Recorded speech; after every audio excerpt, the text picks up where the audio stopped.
Joining us right now, Democratic Congressman from Illinois, Mike Quigley. There's a lot going on Capitol Hill, but I will also argue a lot of theatrics and not a lot of actual progress. Let's start with the mayhem that we just saw ensue in that House hearing over Hunter Biden when he just showed up. For our viewers, so you know, the congressman, you were plugged in and waiting for our conversation when all of this played out, so you heard it live along with us. What's your reaction to what happened? You know, in the interim, my staffer handed me the quote from John Adams: "There must be decency and respect and veneration introduced for persons of authority, or we are undone." Yes, the circus is in town. I missed the coverage of the dancing bears, but the serious context of this is we have two international crises to address, and we haven't got close to passing those supplementals. We haven't funded our government. I know there's a tentative deal, but the slip twixt the cup and the lip. We had a deal in June and didn't get it done then. So there are critical issues that have to be resolved.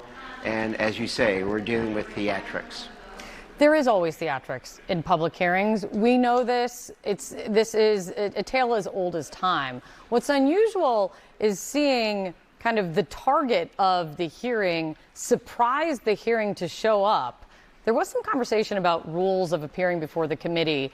I don't know if you know the rules of the committee, if there's a 3-day heads up, or if Hunter Biden could have actually gone and sat at that table, taken the oath, and testified publicly. But how unusual that is, and what does this mean for how this is going to go going forward? What do you think?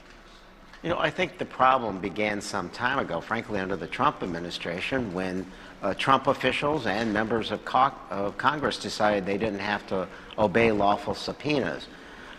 You need to obey a lawful subpoena, but you have to agree to negotiations and how you go forward. I'm the chair of the Transparency Caucus. I don't see what the problem is with Hunter Biden appearing in public. I hear a lot of people saying, "What are you afraid of?" Well, let the American people decide. You know, let them judge. Let Hunter Biden testify publicly and solve these questions. And in the meantime,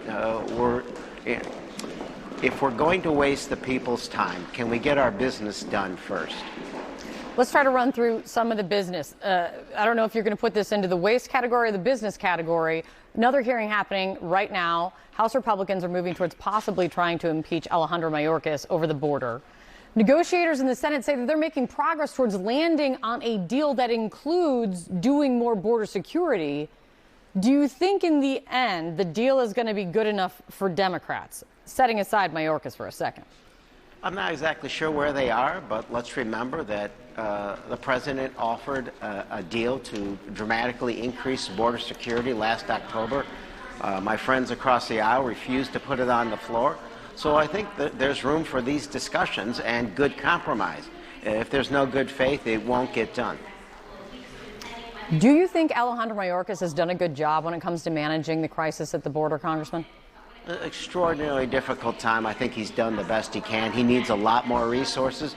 Let's remember the system was dismantled under the previous administration.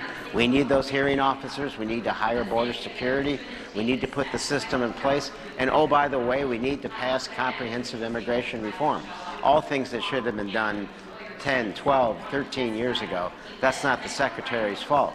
But he clearly hasn't done anything to be impeached. We haven't impeached the secretary since post-Civil War, and there's no reason to start now. You are the co-chair of the House Ukraine Caucus. Funding seen as critical for Ukraine's war effort is wrapped up in this conversation about the negotiations over the border and border security. I know that you think connecting all of it is a bad idea from the start, but this is where you are. Do you see a chance, if and when they present a deal on this supplemental, do you see a chance of voting against this money for Ukraine, the money for Ukraine, no matter what border policy changes? Would it be included in that?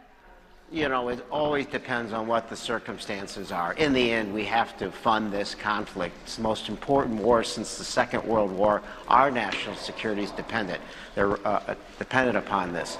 Look, they're running out of time. They're running out of resources. Lives are at stake.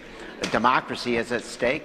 And our resolve is being judged by our friends and our opponents. So it's absolutely critical we get it done. I have no idea where they are in the negotiations. We can do all these things if we remind ourselves that there's more that unites us than divides us.